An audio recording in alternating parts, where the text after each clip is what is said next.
Okay, today is another video. Now, I've got a big disclaimer at the beginning of this video, and that is this video is not for people who are active LDS members who are happy where they are. Okay, so if you are a member of the LDS church and you are happy where you are and you do not want to hear things about LDS history, or you don't want to hear negative things about Brigham Young and certain LDS viewpoints, if you don't want to hear that, please don't watch this. This is not for you, okay?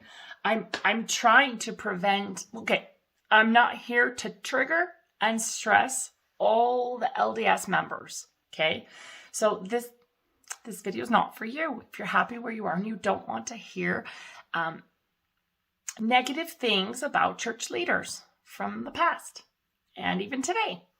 So just turn it off. Turn it off. Thank you. I love you. Okay, so today, now I'm adding another thing is this is all the truth I've gotten. So this means nothing to you as a viewer because you have to get your own truth. Not your own, but you actually have to get truth for yourself. Okay. So, I have heard things, seen things. I have been exposed to all these different things. Like I saw a video on this and then I read a book. I didn't read the whole book, but read books and different things about this and that. And so this is me. This video is me taking all these things I've gathered and, is that true? Whoa, could that be true? All these different things and me going to God's source creator and getting truth within. Because all truth, we can't have it all at once. We couldn't handle it all at once. Layer by layer in learning, yes. But all truth is ours to be had. And we get truth within. I said it before, but a lot of people are looking outside of themselves for truth. And that's okay to a point. Because sometimes we do need people to guide us or show us, or to even hear concepts that we would never have thought of on our own. And that's great to go out and you see a video and go, whoa, is that true? Is that real? So anyway, this video is simply truths I've gotten of LDS church history. And I've been sitting on this video for a while, guys. I've been sitting on this for a while because I didn't want to do it. And the reason why I didn't want to do it is because it is so controversial and so stressful to people that are maybe not in quite a centered place. To someone who has kind of done the self-work to where they're more centered, this won't rock your boat. It's like, I see this. Wow. Okay. But there's some people who, I don't know, that this could totally rock their boat. If anything about this bugs you or you don't feel right, like you start to get triggered inside, like, this can't be true. Turn it off. Just turn it off. Okay. I'm not here to stress or trigger people. So, some of LDS history. Okay, I'm going to start with Joseph Smith. It is time to, no, it's not time. Other people have done this too, but let's free his name. He is not responsible for the crap that the LDS church says he did. He didn't practice polygamy ever. Okay, so the LDS church teaches all this stuff about him. So many lies are attributed to his name. It's just mind-boggling what they've taken Joseph Smith and they've, since Brigham Young, done all this stuff and put all this stuff to his name. He did not marry two maids behind Emma's back. You've got to get truth on these things. You can't just believe what you read in a church book, okay? Or what you hear over a pulpit. You've got to get truth. So Joseph Smith never practiced polygamy. Okay. And on the flip side, you've got people that leave the church, that kind of wake up to the yuck that's going on, and they leave the church and they'll find on the internet stuff about he was a pedophile and he did all of these yucky things. And, they still connect to the polygamy, like, oh, he was gross polygamist anyway. No. So all these things that have been put to his name happen mostly with the people after him. Okay. So from what I've gained, the truth I've gained, Joseph did have that vision. That's why it touches so many people. So many people resonate with that. They feel the truth in it. A lot of people are converted to the church because of Joseph Smith's testimony. Because it's true, and you feel this light. You just feel it, okay? Yes, he did translate those plates. There's a lot that's been changed about it. It's different from what we've been told. And there's also things that have been changed in the Book of Mormon that aren't true. I know, crazy. Things have been altered in the Book of Mormon post Joseph Smith's death. And of course, a ton in the Doctrine and Covenants post Joseph Smith. That's why you have to get truth about every little thing, because chapters have been inserted there that were not there when Joseph Smith was alive. And revisionist history, you could call it revisionist history, because people have changed the history to what they want the members to believe.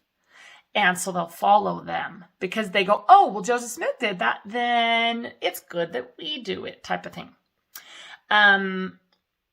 He never called himself a capital P prophet. He never said, I am the prophet of this church. He didn't. The only thing he referred to as him being a prophet was a conveyor of truth. Lowercase p prophet. So basically, it was very much like, God's giving me these things. I'm sharing them with you. And that's what a lowercase p prophet is, right? In today's world, the capital P prophet of the LDS Church has been changed into an almost godlike status. An almost godlike status. That is not at all, that's the dark side. Okay? Christ. Follow Christ. Not men that are, another video. Yes, so Joseph Smith never called himself this big prophet. I am leading the church. No, he didn't. He just said, I'm being given truths. God showed me this, guys. This is this. Remember, a ton of church history has been changed post Joseph Smith's death. That's why you have to get truth about each of these matters. Let's see. I wrote some things down because I'm like, oh, there's so much to talk about. Here's the one that I was shown that is just boggling. Joseph Smith knew about multiple probations, past lives. He knew about this. Okay, so he was shown, in whatever ways he was shown, that he's been here before, that many people have been here before, and because you've been here before, so for him, he's had previous lives, many previous lives, and in those lives, he has had wives. Okay, some of them were Emma. I would guess many of them were Emma. But you realize each life is completely separated.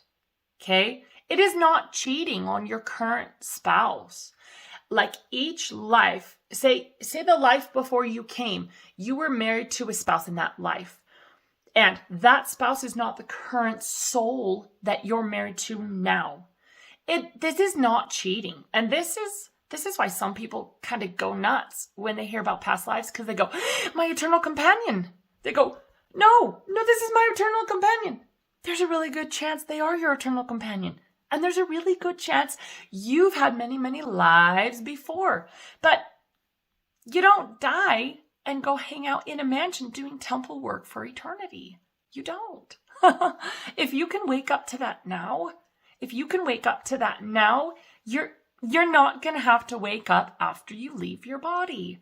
Because when you leave your body, all truth is known. It's not always known plump immediately upon your spirit. It does have to be distilled layer by layer, depending on who you were and whatever went on in that life.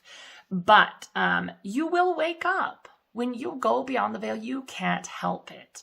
That's why it's so powerful to see memories where you left your body and you woke up. I've seen so many memories as I've left my body and I wake up like, whoa, I didn't know. So when you leave, you'll know. You'll know that this all these stuff that are taught in the church, like it'll be like, oh, I really believed all that in the life I just lived. A lot of it is true in different ways. So that there is celestial glory, yes, but it's not earned by being in a church. It's not earned. Like you are. We have that glory, that light, the God within. If you realize who you are. Ooh, I'm getting sidetracked. Let's get back to history. I could go. Okay, anyway, but getting truth about each of these matters, very important. If you want to know, you never have to know. You can just always like, that sounds interesting. But if you actually want to know, I mean, really, really know to your core, like, whoa, this is who Joseph Smith really is. And that's who Brigham Young really was, right? Now people change. So I'm not out to say Brigham Young's the worst person in the world, because people change. Every person that's ever lived on life that looks like they've lived a horrible life as an evil leader, they change. They can change. Anyone can change. Okay, so Joseph Smith, he knew about past lives, which means he's had past wives. And many of them were probably Emma, okay? And, but not all, okay? But this is where it got twisted by men with dark purposes. So Brigham Young, Joseph Smith revealed this to a lot of people that were members and following him, the ones he talked to, ones he thought were friends. He revealed a lot of this to them, and it got put into Brigham's mind, as well as these other men. Wait, multiple wives? No. Not in one life. Joseph and Emma came out and started teaching against this, because Brigham started saying, hey, we've had many lives. We can be, and he came up with this, being sealed to all your different wives. No, like we are already all connected. This sealing in the temple, the way they talk about it, it's unnecessary. It's unnecessary. And in the world today, what they're doing is there's a darker purpose behind this. You don't have to worry. You don't have to worry. Everything can be cleared and healed, and the darker purpose doesn't have to exist for you in your life now. But Brigham took this and he started running with it. Like multiple wives. Okay? And Joseph actually kind of got after him. And Joseph and Emma came out and started teaching. I think, was it the Inquisitor? Whatever. There was some sort of a paper that they came out and said, hey, this multiple wives is not a thing. This is not a thing. Men, do not get your hopes up. This is not a thing. But you have had multiple wives and multiple lives, guys. And so, but remember, it's totally separated by time, by life, by veils. Like, it's not, I don't know how to say it. When you get this greater view where you see more, it's not, oh my goodness, I was married to somebody else, I cheated on my current wife. It's not that at all. There's this grander perspective of, as brothers and sisters, we come to help each other. And this is more what it looks like. So imagine all of us up in heaven, brothers and sisters. We go, hey, I want to learn this lesson with you. Will you come down and be my spouse? You can help me grow a lot. So you live an entire lifetime and you come back. And it's wonderful. It's amazing. You grew with that sibling, you could say. Brother, sister, sibling. Well, guess what? You go back to heaven and you say, you know what? I need to learn a different type of lesson with this brother. Like, will you come down with me and help me in this area? And maybe you have a brother or sister, best friends. Think of it as best friends. Maybe you've got someone in heaven, light beings, best buddy, friends, family, whatever you want to call it, that you want to learn lots of lessons with. And so you come back again and again. So it's more like, let's go down to Egypt. Let's go down during the time of Moses and see if we have the courage to follow Moses or whatever. Or, okay, say you lived a life as a Jew. Say you lived a life as an Egyptian. during Moses' time. Say you lived a life. So you go, hey, let's come down in Greece. Hey, let's do America because there's so many different lessons to learn. They're colonizing America. Let's go be one of the colonists. That's a totally different lesson we haven't learned. And so it turns into this beautiful, beautiful painting where each bit of this painting, or you could say a tapestry, where all your relationships, they're all woven together in the most beautiful way. And so you loved if probably been married to other people in other lives, and you loved them like brothers and sisters. And again, this is really hard for this eternal companion model where it's like we're eternal companions, whether circles or something. We're eternal companions. We're locked together for time and all eternity. It's me and you in our mansion, doing temple work, having spirit children, creating worlds. Yes, of course you can create worlds and create light beings. And there's so many things you can do. Yes.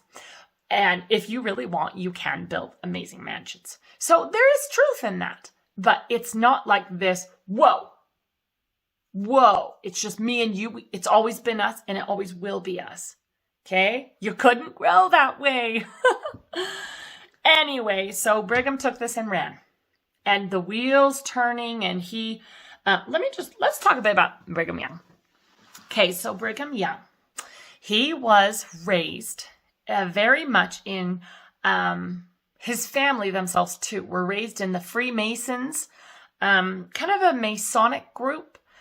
Now, I will say there are Masonic groups that are more light than others because, there are Masonic groups. So it's not like there's this big cult called the Freemasons. No, there's a Freemason group here where they may be practicing lighter principles, or like some churches. Some churches have lighter intent, more beautiful intent with what they're teaching and the people following them. And some churches have a much darker intent where they're actually abusing and hurting their members in different ways, or using their energy and different things. So it's the same way with the Freemasons. So I'm not going to slap all the Freemason Masonic groups because there's so many out there. But the one Brigham Young was raised in was, you could just call it a cult. It was one of the dark ones, and they had a lot of practices that were dark rituals, that type of stuff. And he was raised in this. Like, he himself was a victim in a lot of ways of different forms of mind control and conditioning. So anyway, Brigham, let's see, what did I write down? Oh, yes, everything that went into play. He joined with Joseph and all this stuff. And see, he saw opportunity after opportunity. Joseph, in the beginnings, he did not know that Brigham was an unsavory character. He did not know that the men around Brigham were also unsavory. He didn't know this. Joseph, actually, because people will find this and they'll lump Joseph in the bad group. They will find that Joseph joined the Freemason group for a while. And I've been given truth that he did for a short time period to get to know more of the men that Brigham was acquainted with, to see what they were doing. Part of it was he did want more enlightenment, and he thought, well, hey, well, maybe I can get more enlightenment here. Part of it was to observe the character of Brigham and other men in John Taylor and Willard Richards with an S, and numerous other men were in the same Masonic group. Okay, now, so the murder, Joseph Smith's murder. First, before I even say anything, there is a documentary out there by a man named Justin Griffin, who has done immense amount of research, just crazy amount of research to document and figure out who actually killed Joseph Smith. I think it's called Who Murdered Joseph Smith? I think that's it. By Justin Griffin. You can find it on YouTube. He actually, it's so sad. It's just, but I can see the play at the top. So he made this documentary, and the church told him do not share that with the public, or we'll have to take action. And so, but he knew in his heart the truths he was sharing. He had to. He's like, you can't be threatened. And so he shared this, and they excommunicated him. They kicked him out because he was sharing truth. I'll tell you right now, a lot of people get kicked out of the LDS church for sharing truth. People who've seen Christ face to face getting kicked out because they're sharing truth. And it's a threat.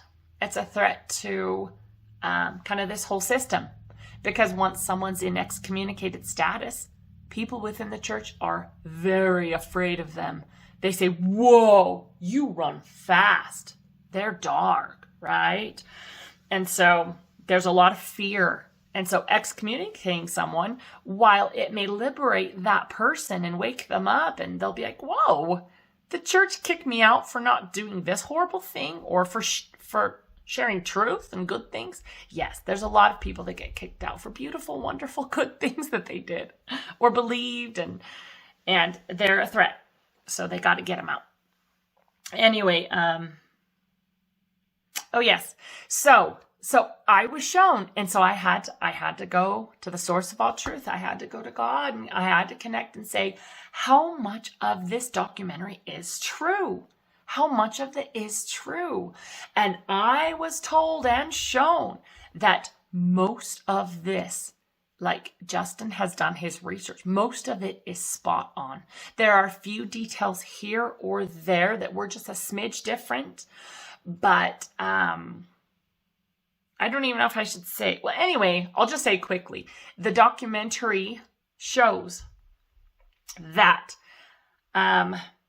Joseph and Hyrum were shot and killed by John Taylor and Willard Richards. It was an inside job. Brigham Young purposefully placed himself multiple cities, counties away, so he could not be implicated in this. One, he didn't want to be implicated in it. He didn't, because he had great plans. He had really big plans. He was a mastermind, guys. Brigham Young is not who we've been told he is. He is not a mighty lion of the Lord. He was a lion, but not for Jesus Christ. He did not follow the Lord at all. Some of his character has been revealed to me, and it's hard to see. I will admit, I've never had a super strong testimony in Brigham just because I've never really learned a lot about him. It was more of I just kind of set it on a shelf. Because polygamy is very wrong. One man marrying multiple women, that's wrong. It's always been wrong. And good news for those who have stressed about that, the top, there is no top part of the celestial kingdom where people practice polygamy. Guess what? There is no polygamy beyond the veil. This is very enlightening, very expansive, because I used to fear that top, because they teach you the top tier of the celestial kingdom. Do you know why they teach this? They teach this because Brigham Young wanted people to believe this. Okay, so a lot of what's come down in our kind of Mormon bubble, Utah, Idaho, this whole area is Brigham and men that came after him have had a major hand in teaching this, because it instantly makes it okay for them to marry women upon their lusts. Everybody knows. I don't care what type of person you are. If everybody knows that an old man should not be taking on 50 wives. We know that. That's wrong. Within us, I mean, the LDS world will try to rationalize, and they'll say, oh, but this doctrine says, and that says, blah, blah, blah, blah. No. One man marrying more than one wife, it's wrong. It's gross. A woman marrying 2 husbands, 3 husbands, it just, you can feel that's not right. It's never been right. And it doesn't exist beyond the veil. So that's a wonderful thing. But, I'm sorry, you can use logic. logic says that a man in his 50s and 60s taking on an 18-year-old girl, a 17-year-old girl, a 19-year-old girl. Go look at some of Brigham's wives. It's disgusting. And we rationalize it away because of the teachings that have come down from these men that did this. Polygamy's never been right. It never has been, and it never will be. One woman, one man. Makes sense. Sorry, my things. Anyway, okay, so the murder.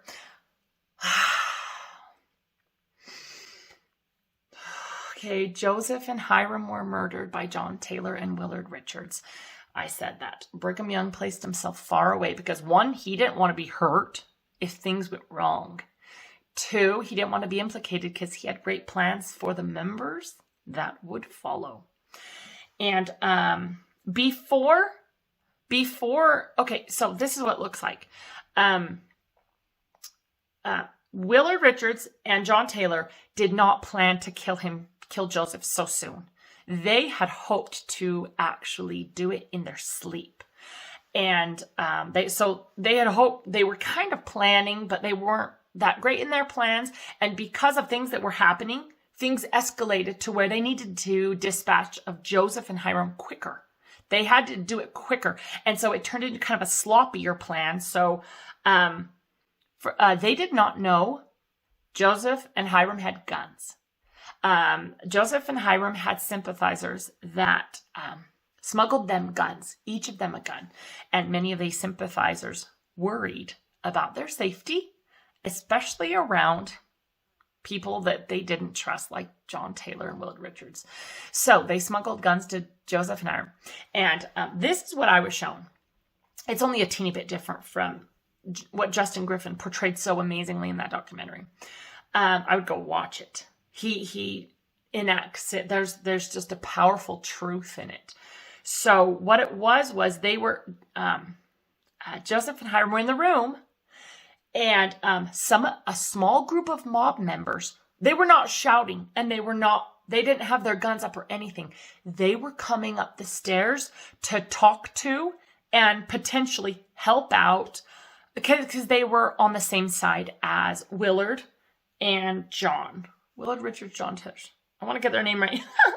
Don't want to say the wrong name. But anyway, so they were actually coming up the stairs to come kind of talk to them and figure things out.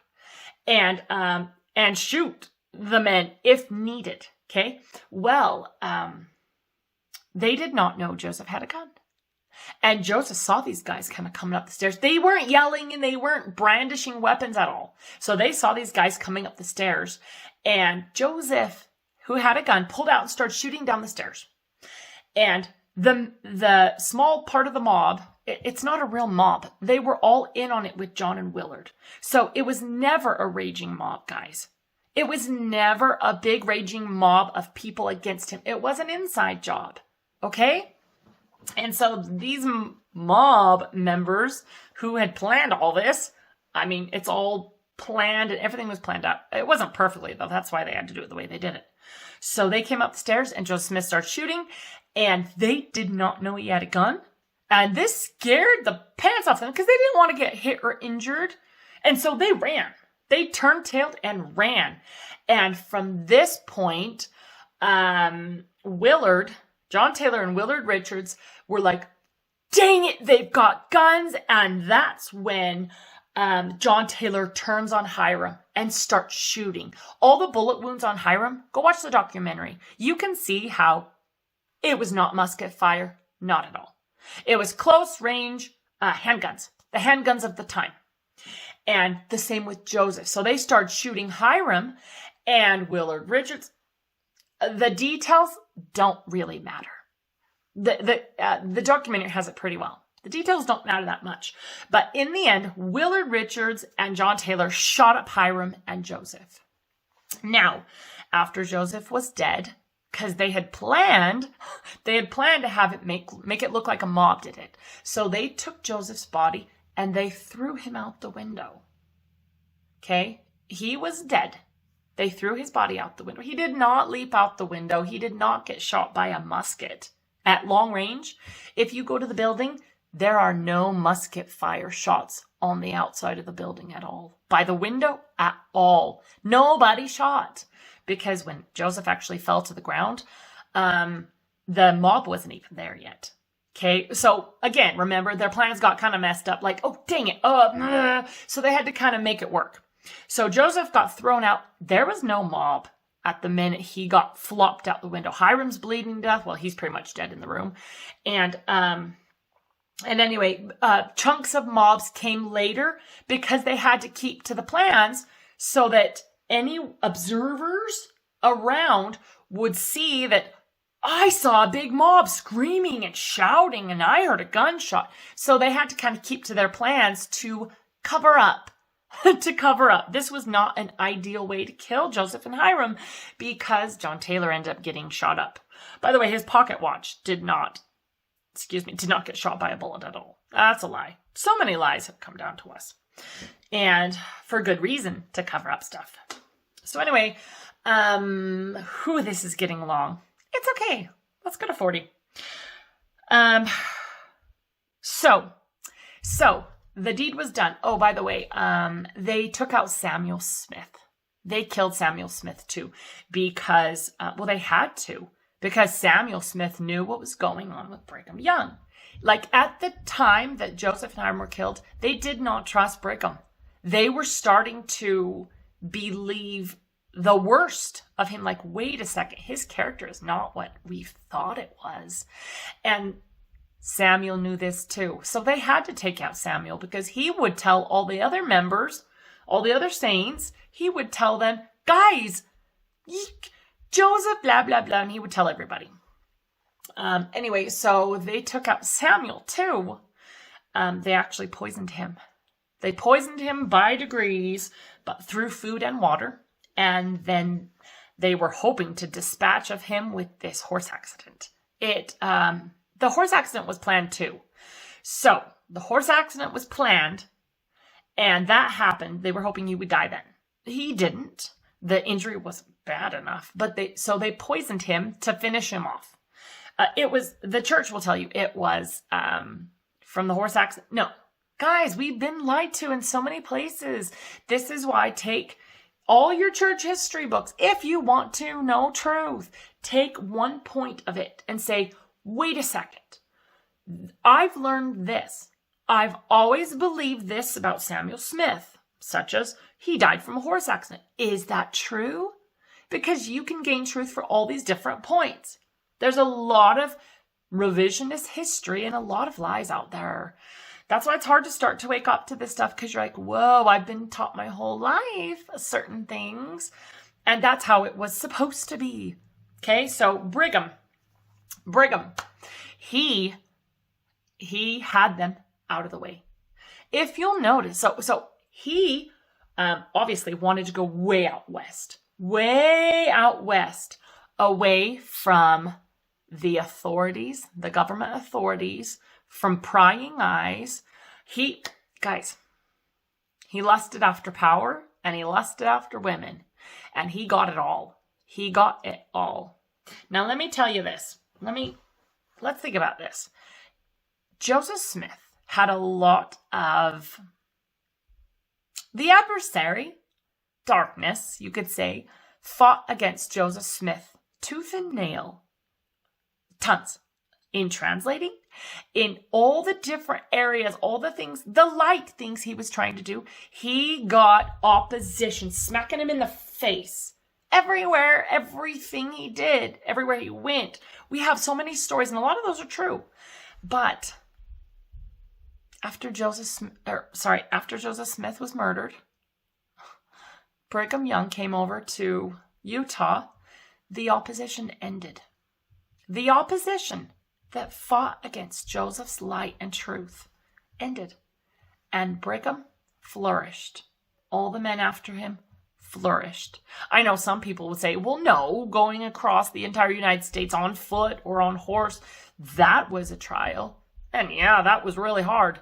But the intentions behind it were horrible. I mean, lots of good people came over.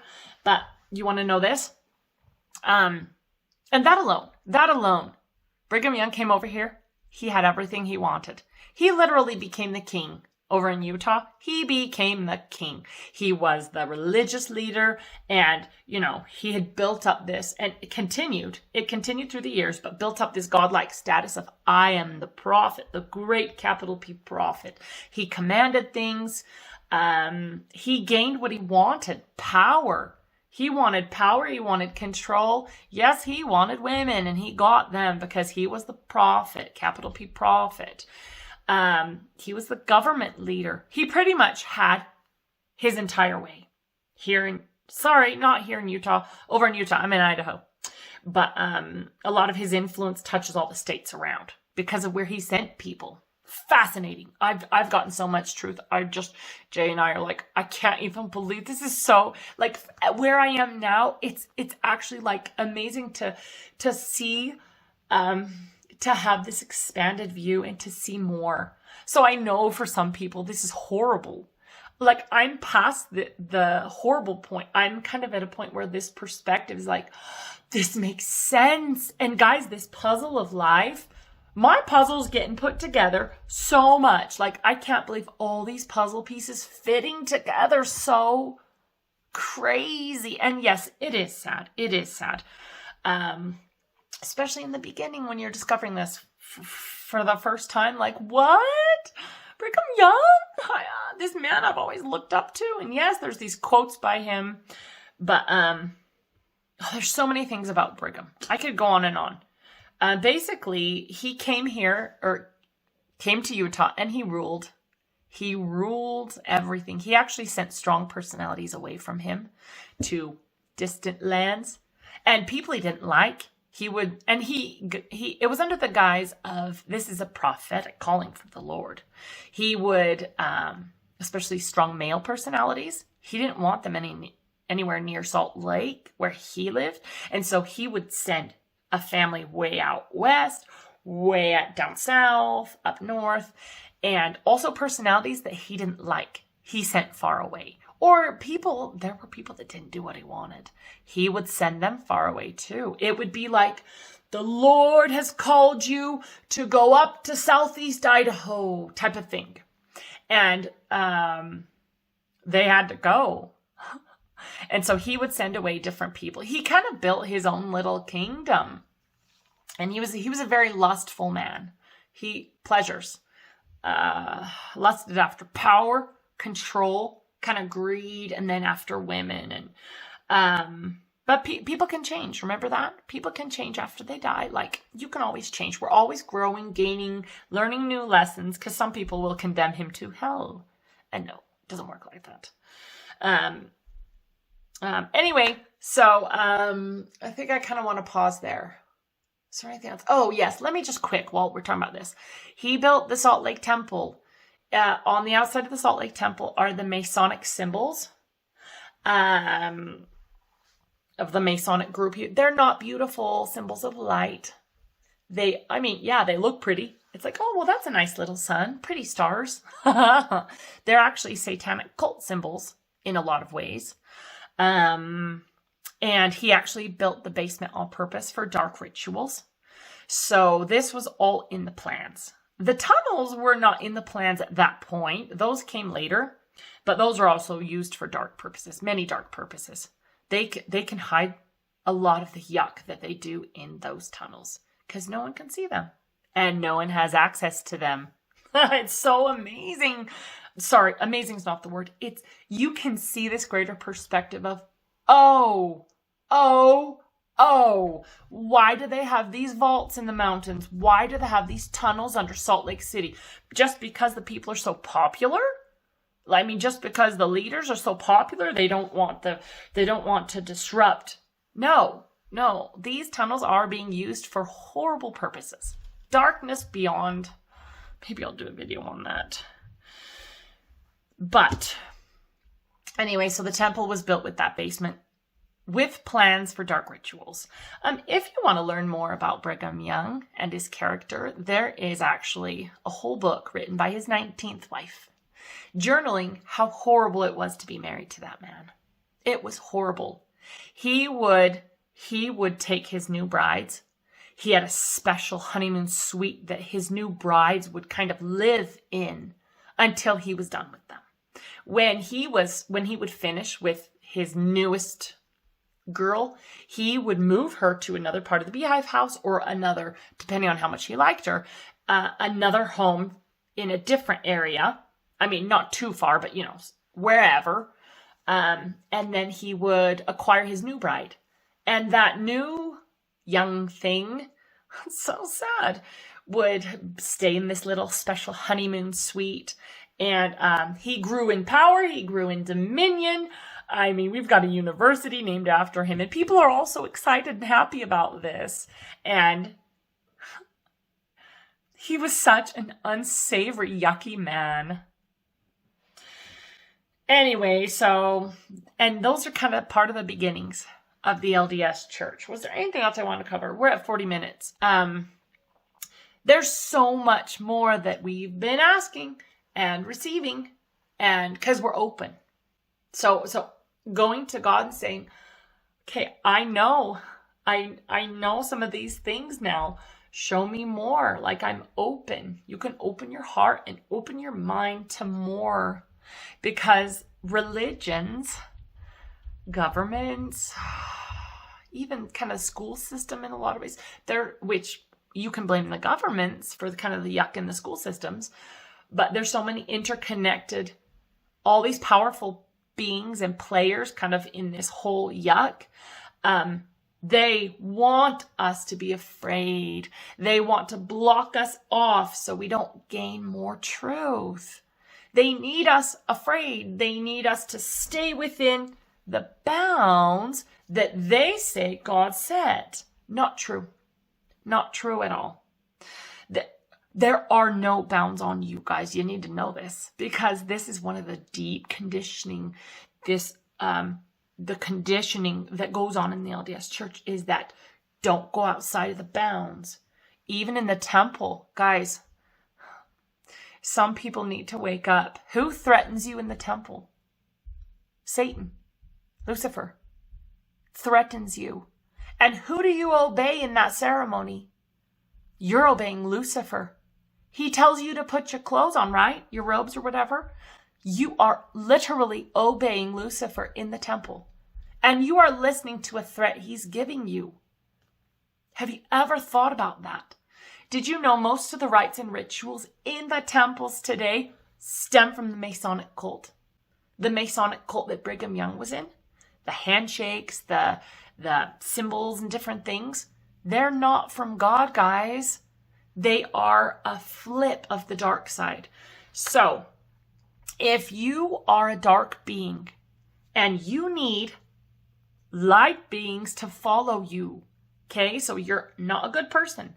You want lots of light beings to follow you so you can use them for money, for using their energy, using their free labor.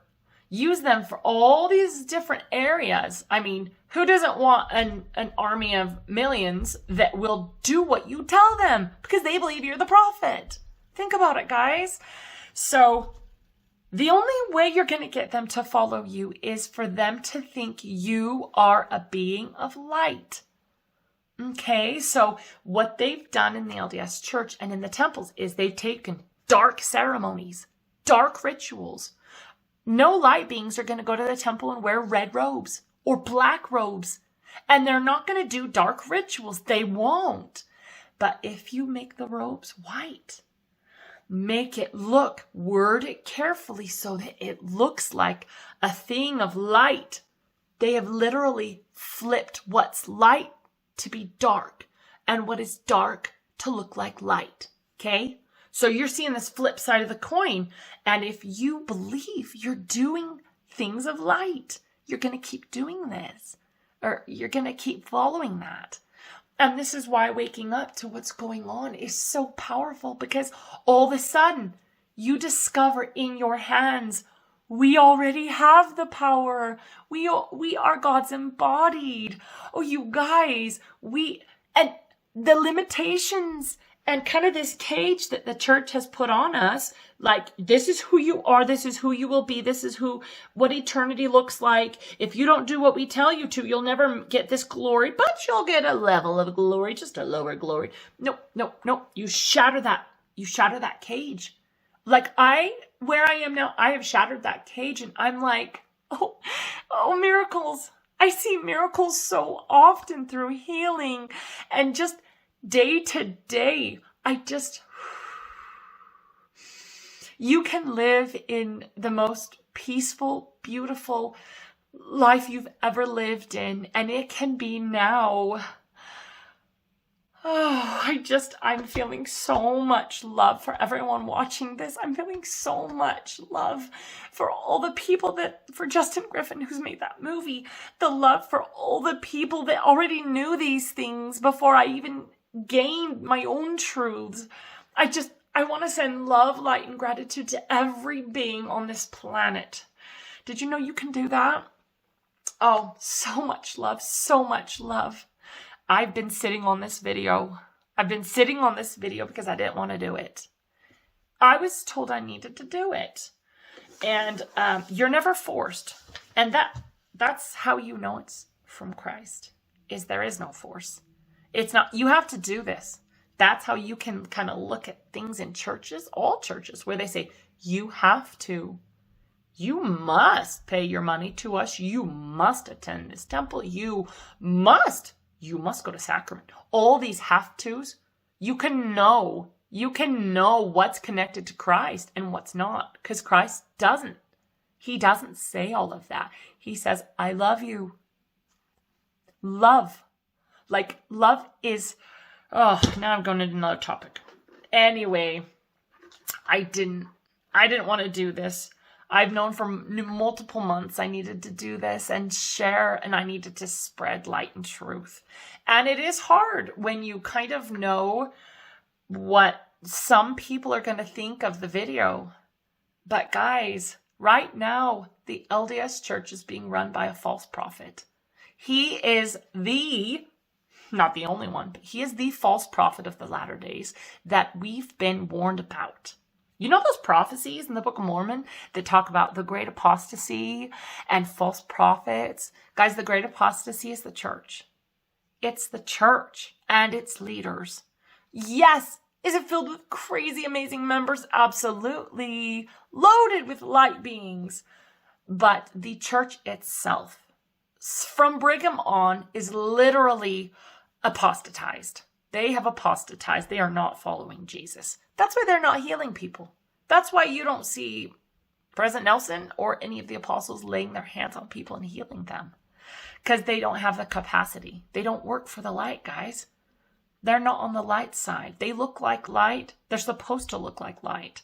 And yes, you have to kind of undo this conditioning of, I love this apostle so much. Get to know that apostle. Get to know who that apostle is before you really think you love them. Okay? Yes, of course, we're supposed to love everybody, but there's too much worship, celebrity worship. Get to know Jesus Christ himself. Get to hear him clearly within. So you can know if you really want to follow the Savior, you can. These men at the top are not following the Savior. Nelson is the false prophet of the latter days. The church has apostatized. And also, let me just say this. The subtitles were added post Joseph Smith. If you want to read your Book of Mormon, obviously you have to be very connected to know what, get truth in the ways that you get truth, but take out the subtitles. Those subtitles are there to guide your mind to certain thoughts and ways of reading it. And it's not true. It's so brilliant the way they did it. So don't read the subtitles, but also take each verse. I was really surprised about this one because I was asking, what's been changed in the Book of Mormon? Has anything been changed? And they gave me a sample. They said, yes, 3rd Nephi, when Christ came down, it wasn't 12 men disciples that were called. It was a whole group of a whole group of people that wanted to follow him and loved him. And many of them were women. And when he bestowed power upon them, it wasn't quite like that. It was more of an awakening for them. Like, I need you to know that you guys can do the healing miracles that I can do. You too can walk on water, raise the dead, calm an earthquake. You can do these things. He didn't say, I'll grab my power up here and I'll put it in you, because it wasn't there before. He showed them. And many of them were women. Whoa, this is 50 minutes. You guys, I just talked for an hour. Do you realize I only covered this much? This much. Anyway, so there's more to come. More to come. But yes. I better just end this. I'll get on another tangent. Thank you so much. I feel so much love for all the good, kind people that have messaged me. It has really meant a lot. I've gotten messages from people that are open and are loving. And, they're getting their messages. They're more connected in a lot of ways. So thank you. Thank you for your kindness. I have just loved sharing these videos. Guess what? You want to know something? I thought this was interesting. I've been told by God, angels, my guides, I've been told that I have completed, before this video, I've completed 75% of what I promised to share in these videos. So I have almost completely checked this huge part of my mission here on Earth. And I'll be interested to know what part this was. So I've already done most of the videos that I needed to do to help others. This isn't just an ongoing, I'm going to do videos for fun. It's very much like, I came down to do these videos to share light and truth, to help people grow in their soul paths. Because our soul paths all kind of connect in different ways. Like, we're all kind of connected, guys. Anyway, thank you for all your kindness and love. You guys are amazing. I could do a whole video just on how amazing you are and helping you see that you are God within. You are God within. You have the power to heal miraculously.